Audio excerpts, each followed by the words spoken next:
Bem-vindos ao podcast do Fala-me Tecnologia, o podcast para amantes da tecnologia. Eu sou a Sofia, da equipa de comunicação da Bosch em Portugal, e a cada episódio vou ter comigo um convidado que nos vai falar de forma descomplicada, informal e até divertida sobre a tecnologia que está a mudar a vida das pessoas. Comigo tenho hoje o nosso colega, o António Marques, que é engenheiro de segurança de software da Bosch Termotecnologia em Aveiro. Olá, António, bem-vindo àquela que é a segunda temporada do nosso podcast. Sim. Bem-vindo a Olá. esta E estreia. muito obrigado pelo convite. Obrigada, António. Hoje trazemos para a nossa conversa a segurança na internet das coisas. Vamos falar sobre vulnerabilidade, sobre eficiência, mas também os riscos que representa a nível de segurança e, acima de tudo, o que é que podemos fazer enquanto organização para nos protegermos. Primeiro que tudo, é preciso conhecermos o António. Portanto, António, fala-nos um bocadinho sobre ti, quem é o António, há quanto tempo estás na Bosch e o que é que fazes atualmente? Sim, pronto. Eu entrei para a Bosch há 7 anos, no início como engenheiro de software a trabalhar em Java, numa aplicação de back-end. Entretanto, migrei para outras posições mais relacionadas com infraestrutura e etc. E já um pouco relacionado com a segurança, mas não oficialmente. E há 1 ano e meio para cá, pronto, tomei este cargo de engenheiro de software, de engenheiro de segurança de software aqui na Bosch. E basicamente, a minha principal função aqui é garantir que os produtos que nós vendemos para os nossos consumidores saem a cumprir todas as normas e estándares de segurança, tanto internacionais como alguns também extra-internos que nós temos. Portanto, no fundo, sempre estiveste ligado à área da segurança na tecnologia, Sim, não é? sim.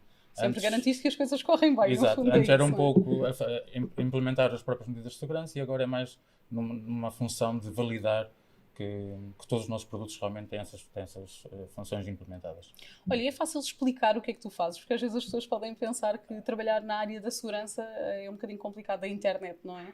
É fácil tu explicar às pessoas o que é que fazes? Sim, é fácil explicar, sim, penso que sim, porque pronto, essencialmente nós temos as equipas que desenvolvem os produtos, não é? Nós temos desde a engenharia, de software, produção e etc.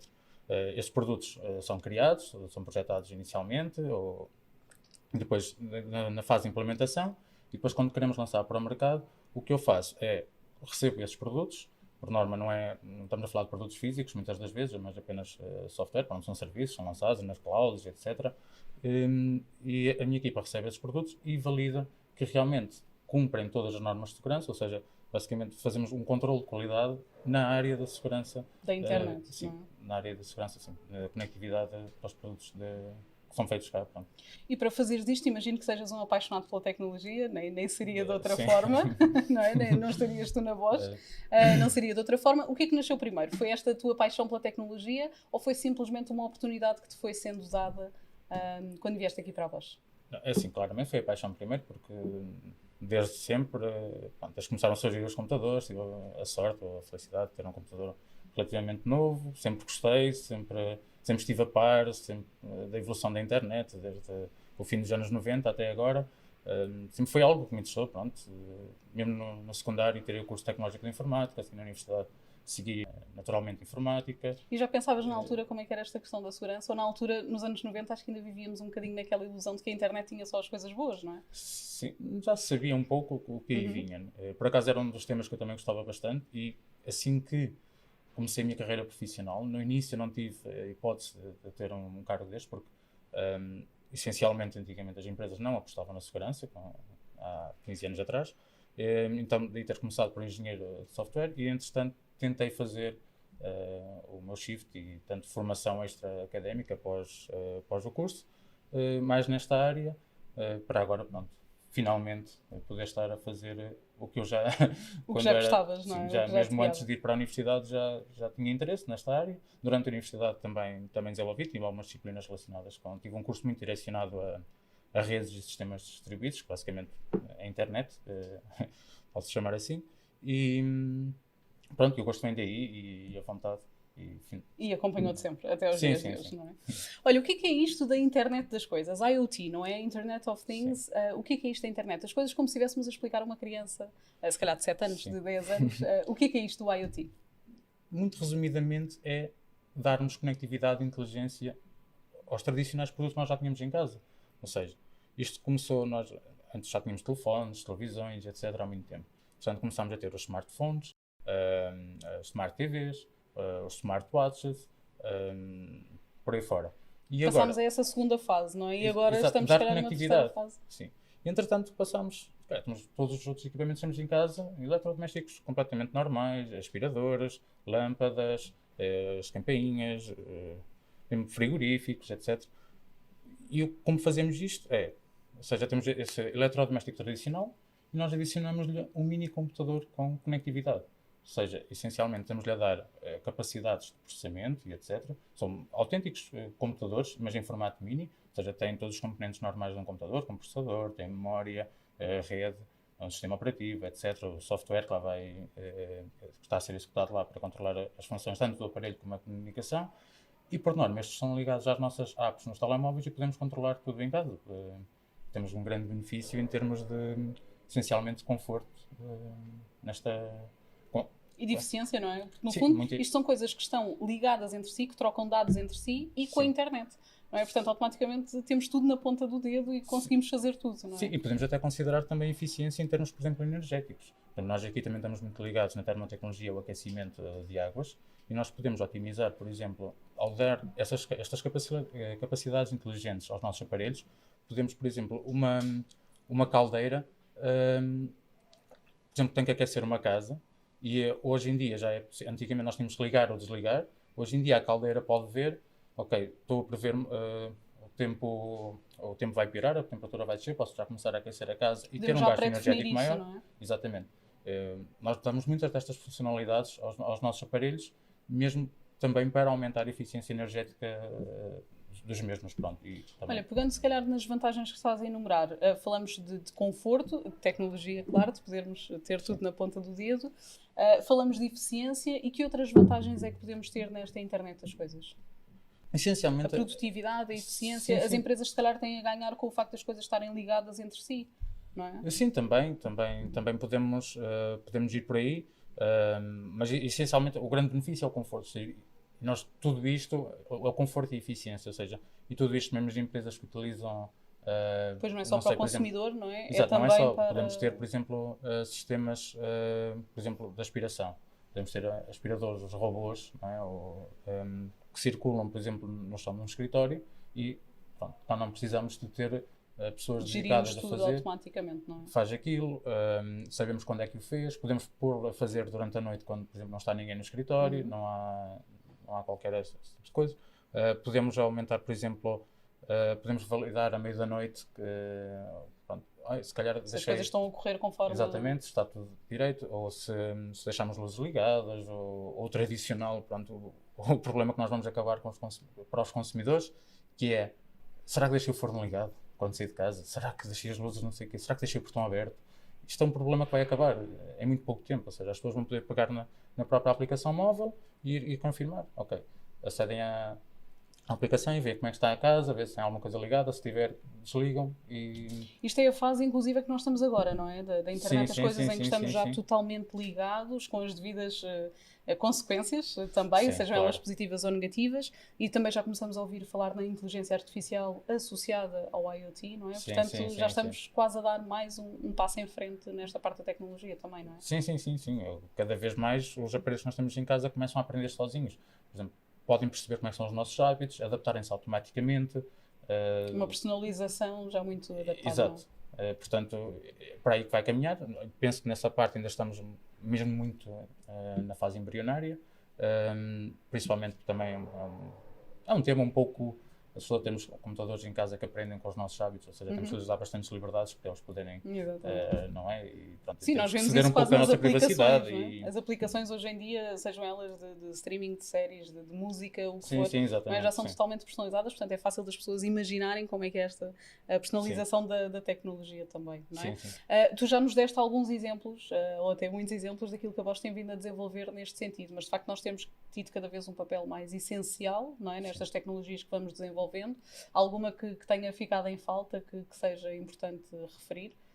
De que produzimos cá, pronto, nós desenvolvemos essencialmente a tecnologia que depois e nós na Bosch podemos também ligar. alargar um pouco ao restante. Há um dos temas que ainda não falei, ou um dos produtos, também é considerado IoT, que ainda não falei, que é muito importante, que é a questão dos carros inteligentes, que é algo que nos vai tocar a todos em breve. Por exemplo, temos fábrica em Braga. Muito dedicada à condução autónoma, não é? Que se dedica imenso a isso.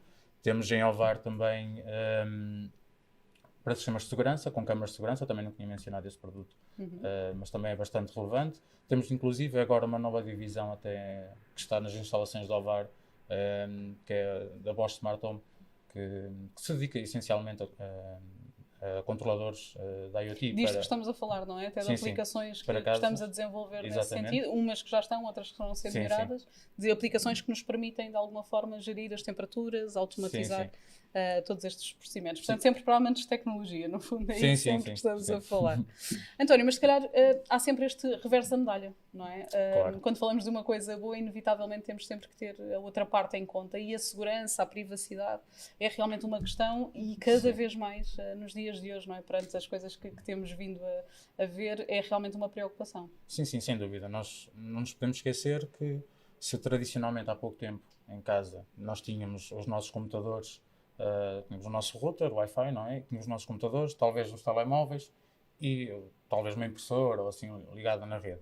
Neste momento, nós podemos ter dezenas de dispositivos ligados na rede. Todos estes dispositivos são potenciais falhas de segurança, ou seja, se estes dispositivos tiverem algum problema, é crítico porque estão na nossa rede local, estão partilhados, ou seja, estão na mesma rede em que nós temos os nossos computadores, e nós vemos, por exemplo, até quando configuramos um computador típico, quando ligamos a uma rede de internet, ele pergunta-nos sempre, está numa rede de fora ou está em casa? Bem, nós colecionamos, ok, estou em casa, porque permite partilha de ficheiros, acesso a impressoras, etc. Ou seja, se nós tivermos esses dispositivos que estão a par, ou seja, temos ali possíveis pontos de entrada nos nossos computadores, nos nossos ficheiros pessoais. Pronto, isto penso que é o problema mais óbvio que pode vir daí. Depois temos a questão da privacidade, claramente que é crítico, não é? Ou seja, todo este conforto tem um preço. Ou seja, nós temos que, mesmo para as aplicações aprenderem sobre nós temos que dar algo de nós. Nós temos... Para poder haver essa personalização, não é? O próprio dispositivo precisa de nos conhecer os nossos gostos, não é? Sim. E mesmo, por exemplo, para controlar os dispositivos que temos em casa, muitos de nós utilizamos os assistentes de voz, seja de que marca forem. Todos eles das grandes empresas precisam de um registro, não é? Com os respectivos dados. Sim, e todos eles já foram alvo e já admitiram, inclusive, que realmente estavam à escuta dos utilizadores sem que os utilizadores saberem, não é? Ou seja, como é que funciona um assistente de voz? O assistente de voz tem que ter tecnicamente um microfone aberto à espera de um comando para iniciar algum tipo de processamento, não é? Ou seja, começamos o OK Google ou Alexa ou algo do género, mas para isso o microfone tem que estar à escuta. Isto também é utilizado nos nossos telemóveis, pode ligar etc. sem nós darmos conta, é isso? Não, e já todas as empresas admitiram que recolhiam dados quando não deviam. E que eram transcritos, que eram guardados para análise futura, etc. Ou seja, nós aqui temos que gerir os nossos dados. E os nossos dados são o ouro do século XXI. Ou seja, todas as empresas estão atrás, portanto, daí termos criado na União Europeia recentemente a questão dos dados, não é? A questão da proteção dos dados, do RGPD, que é muito importante, para tentarmos ter algum tipo de controlo nesse tipo de coisas. E há muita investigação, nós participamos de outros projetos com a universidade e tudo, por exemplo, da soberania de dados, e são tópicos a serem investigados neste momento para que o utilizador volte a ter algum controle sobre os dados que são produzidos. Sim, porque no fundo agora já olhamos para eletrodomésticos, por exemplo, mas que estão ligados a um telemóvel, que estão ligados à internet. Exato. Portanto, Sim, na verdade, o puro eletrodoméstico já não é assim tão seguro, não é? Já não podemos olhar... O eletrodoméstico pode ser um ponto de entrada de um atacante na nossa rede doméstica em casa. Ou seja, se eventualmente há alguma falha de segurança que pode ser explorada e que é explorada ativamente por alguém, essa pessoa entra dentro da nossa rede, está como se estivesse ao nosso lado, não é? Quer dizer, depois esta questão que nós temos os nossos portáteis em casa, com as nossas fotos, todos os nossos dados privados, pode estar em mesmo questões financeiras, dados bancários, etc., que todos nós também já utilizamos os serviços de home banking, etc. Portanto, há muito em risco nesta questão e é preciso ter estas noções. Aliás, até posso dar aqui uma frase um pouco clichê, mas que se encontra em muito lado, que é para utilizar os dispositivos inteligentes, temos nós que ser inteligentes. Porque é muito importante nós sabermos o que é que eles podem fazer, saber o que é que eles fazem e termos o controle sobre o assunto. Exatamente. Sim, é o mais importante. Exato. Mas se há situações, se há violações dessa segurança que trazem algum proveito de dinheiro, por exemplo, como ouvimos falar de algum tipo de resgate que os hackers pedem, ou de algum tipo de ciberataque, depois há outras situações que parecem não ter um retorno imediato para quem faz essa violação da segurança. Ouvimos falar, por exemplo, naquele caso dos pacemakers dos Estados Unidos. E que proveito é que tiram dali? No fundo, vão invadir um equipamento com que objetivo? Sim, aqui se calhar, preciso aqui um pouco. Aqui, isso é outro risco de outro tipo de dispositivos, ou seja, temos dispositivos também na área da saúde, na área de infraestruturas, que gerem redes elétricas, etc. Na área da saúde, como estavas a mencionar, os pacemakers, ou seja, isto foi um caso que aconteceu. Felizmente não foram atacantes, foram investigadores, ou seja, nós temos... mas estava vulnerável, não é? Mas estavam vulneráveis, ou seja, tinham, penso, 400 e qualquer coisa mil pacemakers instalados em clientes que não era por Wi-Fi, mas por Bluetooth, ou seja, o range era um bocado mais curto de ataque, pronto, para um atacante, mas existe, e permitia que um atacante conseguisse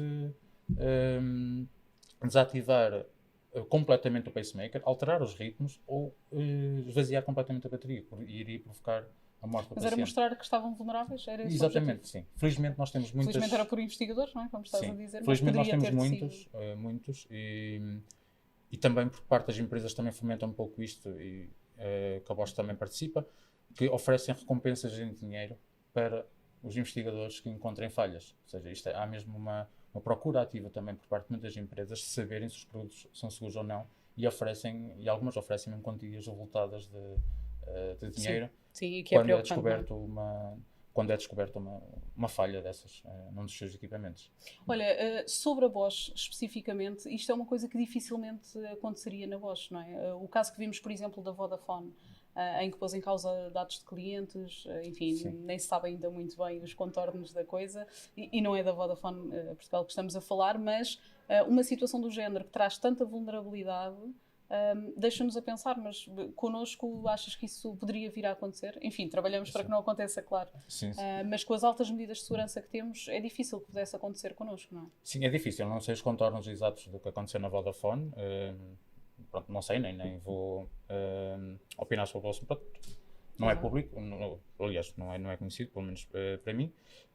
Mas o que nós temos na Bosch, nós temos mesmo grandes medidas de segurança. Muitos dos meus colegas se chateiam imenso porque cria dificuldades. É uma questão de ser chato, não é? Queria trabalhar, nós temos... Muita burocracia digital. Nós temos proxies, nós temos, por exemplo, nós não conseguimos aceder ligações por VPN, estamos em casa, e com o equipamento Bosch, nós com o equipamento não seja Bosch, seja telemóvel, seja computador, não conseguimos aceder a qualquer dado que exista aqui dentro da empresa, muito menos dados sensíveis. Mesmo dentro da empresa, nós temos, por exemplo, temos segurança em camadas, ou seja, nós temos diversas camadas de segurança que um atacante, caso quisesse chegar a algum lado, tinha que partir em várias camadas. Por exemplo, nós temos as redes isoladas. Nós temos diferentes tipos de redes informáticas aqui dentro. Por exemplo, nós temos os nossos computadores que são seguros, são controlados centralmente, têm antivírus, têm todos este tipo de... Isso enquanto individual, não é? Sim. Um trabalhador individual. Sim. Depois temos ainda além disto, ainda temos outras redes, por exemplo, quando estamos a desenvolver os dispositivos, ou etc., ou dispositivos que não são seguros, chamamos os dispositivos não Bosch, pronto. Ou seja, não passaram para a nossa customização antes de serem entregue a um colaborador. Temos uma rede à parte para esses. Mesmo as próprias fábricas são todas isoladas em redes ainda mais à parte. Mesmo os serviços que nós fornecemos pela internet, etc., também estão em redes isoladas. Os nossos clientes também acabam por estar protegidos, não é? Sim, nós estamos completamente isolados, exatamente. Há aqui duas coisas que temos que proteger. Temos que proteger, por um lado, os nossos clientes. É um sistema completamente diferente. Depois temos os nossos dados internos, a nossa propriedade intelectual, não é? Que temos que proteger naturalmente, como qualquer empresa, e que seria mais apetecível para um atacante. Mas pronto, criamos todas estas camadas, até porque temos a necessidade, até pela nossa dimensão, não é? A Bosch, há pouco tempo saiu o último número, pensam 410 mil colaboradores diretos à volta do mundo. Ou seja, temos mais colaboradores do que alguns países. Nós consideramos a nós próprios como um possível atacante. E daí temos tantas medidas de segurança, mesmo internamente. Olha, se calhar mais importante ainda é nós podermos comunicar isso de uma forma bastante transparente, não é? Temos inclusive rankings que reconhecem a nossa transparência para com o consumidor, que nos posicionam num bom lugar sobre isso, enquanto empresa segura, mas que acima de tudo é transparente nessa comunicação para com o consumidor. Sim, nessa questão é mais no direcionado aos produtos que vendemos para os consumidores e a gestão de dados que fazemos deles, etc. Ou seja, foi a IoT Security Foundation, em novembro do ano passado, lançou um relatório que faz anual, penso eu que desde 2018, em que analisa como é que, não se as empresas têm os produtos mais seguros ou não, mas como é que as empresas reagem a uma falha de segurança que seja detectada. Seja uma vulnerabilidade, que seja apenas descoberta, ou seja mesmo algo que tenha acontecido. E esta empresa faz. E ficámos a par das melhores, não é? Ficámos a par das melhores, eu tenho até aqui apontado, nos testes mais, a chamada Extended Version que eles têm, nós fazemos parte dos 6,7% de empresas que eles analisaram no mundo que realmente temos os melhores resultados. Ou seja, isto não quer dizer que os nossos produtos sejam mais seguros, mas quer dizer que nós reagimos muito bem. Nós temos programas e seguimos os standards, ou seja, qualquer investigador de segurança pode ir ao site da Bosch de uma determinada forma que eles conhecem, que é buscar um ficheirinho que está num determinado sítio. É um standard que foi criado internacionalmente. Vão lá e têm tudo. Temos até um Hall of Fame, por exemplo, em que temos lá os investigadores que descobriram falhas e remuneramos. Ou seja, nós temos o chamado Bug Bounty Program, ou seja,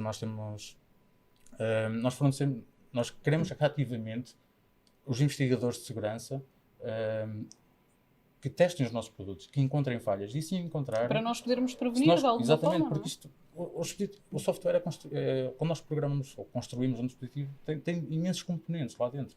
É mesmo quanto uma mais coisa muito testarmos, complexa. mais nos vamos sentir seguros e mais transmitimos essa segurança. E temos pedaços de código que são feitos por outras empresas, etc. Portanto, nós temos que garantir que isto é tudo seguro e há uma gestão que pode aparecer uma falha. Por favor, encontrem a nossa vulnerabilidade. Nós agradecemos para podermos atuar sobre isso, não é? Sim. No fundo é isso. E pagamos no fim e pronto. Nós temos isso é muito bom. E esta entidade que elaborou este relatório, pronto, colocou a Bosch exatamente por a nossa transparência. Nós somos muito transparentes quando há tanto a comunicar. Nós temos grupos internos, eu faço parte de um grupo que, se acontecer alguma coisa, isto tem uma estrutura, não é? Que está na Alemanha, a central, e depois para todas as divisões. E também faço parte desse grupo que, se nós detectarmos uma falha ou se alguém detectar, comunicamos diretamente para a questão central, que depois tem também o próprio departamento de comunicação para saber se tem que comunicar, em que país é que tem que comunicar. Não é? Nós vendemos em vários países, temos que nos adaptar a diferentes legislações, etc. Portanto, mas temos tudo centralizado e temos mesmo uma estrutura que abrange toda a voz para estas questões. Olha, perguntava-te aquilo que pode ser a pergunta-chave do nosso episódio, que é o que é que podemos fazer enquanto indivíduos e enquanto empresas, ainda que enquanto empresas isso represente um investimento alto, não é? Sim. Considerável, mas o que é que podemos fazer enquanto indivíduos e enquanto empresas para evitar que tudo isto aconteça e que sejamos mais vulneráveis? Sim, eu dividiria isto exatamente em dois, indivíduos e empresas. Da parte individual, eu penso que o que temos que... Ou seja, algumas medidas que eu posso dar como conselho, ou seja, uma das coisas que temos que fazer é atualizar sempre os equipamentos que temos em casa. Aquelas atualizações automáticas que nos aparecem? Eu sei que são chatas, é uma chatice, temos que ficar ali um bocado, mas por norma essas atualizações vêm trazer correções de segurança que estão constantemente a ser encontradas e as empresas a fornecer as atualizações para as mesmas. Nós fazemos isso também de forma segura. Por outro lado, na empresa, nós temos de fornecer esse mecanismo, ou seja, e garantir que esse mecanismo é seguro. Nós seguimos mesmo os standards, o estado da arte mesmo que existe. Claro. Nós assinamos os nossos firmwares com os nossos certificados, que são validados nos dispositivos, etc. Para tornar muito difícil, como atacante, mesmo que tenha acesso físico ao dispositivo, que eu possa extrair lá alguma informação sensível. Portanto, fazer atualizações. Sim, atualizações, eu penso que é o ponto número 1. Com isto vem o ponto número 2, que é ter muito cuidado com a marca que escolhemos. Porque há marcas que simplesmente não querem saber, vendem e está feito, porque isto é um paradigma um bocado recente, ou seja, nós antigamente as empresas... Como empresas que apostam mais nisso do que outras, não é? Por uma situação financeira ou não. E até porque, até há pouco tempo, uma empresa que fazia um produto, vendia e está feito. Tinha que exportar durante os 2 anos, ou podia ser mais de garantia, em que apenas tinha que fazer as tais peças subexcelentes ou algo semelhante, garantir que haviam disponíveis e pronto, e estava bom. Agora não, nós ao vendermos estes dispositivos conectados, nós temos que garantir, por eles, não é? e esta é outra questão muito importante, que é a definição do tempo de vida útil do produto. Ou seja, nós temos que definir e acompanhar o produto o tempo de vida todo. Não é só vender e esquecer. Ou seja, nós agora vendemos, por exemplo, um esquentador, e se antigamente arrumávamos ali, faturávamos e pronto, está feito. Não, agora vendemos e temos que o acompanhar durante os 5, 10 anos do tempo de vida daquele aparelho para garantir e fornecer atualizações de segurança, etc. Para garantir que o utilizador não fica com o equipamento inseguro em casa. Né? Exatamente, diminuir os riscos. E no fundo, ter a consciência daquilo que estavas há pouco a falar, não é? Ter a consciência de que existem riscos, que os nossos dados podem vir a ser comprometidos e ter alguma cautela sobre isso, não é? Sim, outro grande risco que nós também já alteramos e não fazemos é a utilização de passwords iguais em todos os aparelhos, ou seja, as chamadas configurações de fábrica. Nós devemos sempre olhar, quando compramos um dispositivo, para as configurações de fábrica, porque nós na Bosch não o fazemos, mas há muitas empresas que o fazem, ou seja, nós geramos passwords de fábrica, mas são sempre únicas por dispositivo, não são iguais em todos, mas temos muitos casos, por exemplo, de câmaras de segurança, etc., que saem com o utilizador e a password admin, por exemplo, o mais básico de todos. Ou 1, 2, 3, 4. Ou 1, 2, 3, 4, e vendem assim e dizem ao utilizador lá num sítio pequenino, mudem a password. Pronto. Isto é imensamente inseguro, muita gente não muda e depois ficam com as coisas todas expostas. Pronto, isto é bastante inseguro. Nós cá, felizmente, geramos sempre uma única, portanto, vai imprimida alguns no manual, mas nunca temos essa e já permite baixar bastante esse risco. Por outro lado, também temos as questões de privacidade que os utilizadores também devem vir. Por exemplo, mesmo aqueles assistentes de voz que eu estava a falar há pouco, muitos deles vão com a opção, por omissão, dizer que podem recolher dados à vontade do utilizador. E nós é que temos que ir ativamente e cancelar. Ter essa... Ou seja, um conselho que eu dou sempre é analisar e alterar as configurações de fábrica, sempre que compram um aparelho, instalam um aparelho novo, informarem-se qual é o tempo de vida útil do aparelho, se a empresa que fornece o aparelho garante... E todos os checks que temos que ir pondo, confirmar o que é que estamos a preencher. É? Pois há outras medidas mais, que nós, por exemplo, usamos na Bosch, a tal questão da separação das redes, mas também podemos aplicar em casa, que é, por acaso tenho assim lá em minha casa, que tenho os dispositivos numa rede à parte da minha rede normal dos computadores e dos telemóveis, dos meus dados pessoais. Ou seja, estes dispositivos nunca podem comunicar com a rede onde estão os computadores, apenas com o router e com a internet, e de alguma forma já mitigo bastantes riscos. Ou seja, mesmo que algum daqueles dispositivos tenha alguma falha de segurança e seja atacado, sei que pelo menos só ataca os outros. Bem, eu imagino que a tua casa seja uma alta fortaleza de segurança, quer dizer, nem se pode esperar outra coisa. Não é bem, mas sim, é algo que eu tenho alguma preocupação, claramente. Olha, António, nós reservamos sempre para o fim, porque também já estamos aqui com o tempo contado, nós reservamos sempre para o fim, assim, umas perguntas mais divertidas, mais instantâneas. Sendo tu uma pessoa da internet das coisas, imagino que não dispenses dispositivos em tua casa. Qual é o dispositivo inteligente? Qual é a coisa que não dispensas em tua casa? É quase um membro de família já. É o meu robô aspirador. É fantástico e... Dá jeito a toda a gente. E é mesmo espetacular poder... Pronto, ele faz as coisas sozinho, posso programá-lo. Por norma sou eu que o mando manualmente, entre aspas, pelo telemóvel. Já até ter aquilo. E é realmente aquele aparelho, tem muitas outras coisas, luzes, etc. Mas o robô aspirador é... Tira-nos metade das preocupações. Tens razão. É ótimo. Olha, se conhecesse um hacker, o que é que lhe dizias? Se fosse aquela pessoa que comprometesse o teu trabalho e não só, e a tua empresa, o que é que lhe dizias? Assim, de forma... hacker, se formos ver na questão da palavra, ou seja, um hacker assumindo que é alguém que atacou um sistema e que provocou algum tipo de dano, prejuízo, etc., diria um ladrão na rua. Não, porque a situação é a mesma, não é? Coisa. Fazia, mas provavelmente podia dar-se para denunciar, algo assim do género, porque na realidade... Essas pessoas que fazem esse tipo de coisas é exatamente a analogia e podemos fazer a analogia direta com os tradicionais ladrões que vêm uma casa é? Às vezes há considerados mesmo ataques que são terrorismo, ciberataques são considerados terrorismo. Sim, há outras dimensões, não é? Mais graves. Até quando envolvemos governos, etc. Há toda uma outra dimensão nestas questões, mas os vulgos ataques informáticos que acontecem a miúdo são...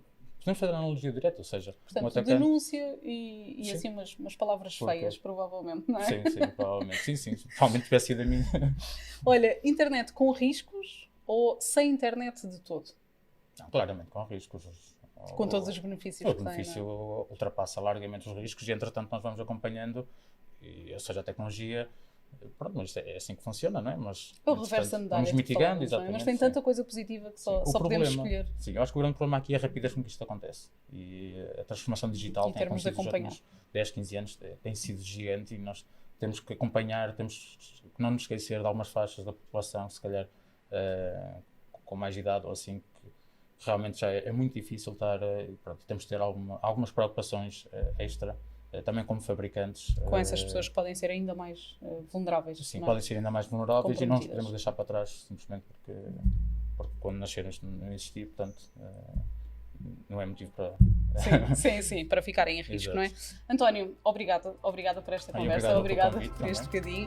Passem pelas nossas redes sociais, Facebook, LinkedIn, Instagram, deixem-nos o vosso feedback, lancem-nos até desafios para esta temporada ou quem sabe para outras. O próximo episódio está para breve, portanto fiquem ligados e não se esqueçam, venham ouvir falar da tecnologia que está a mudar a vida das pessoas.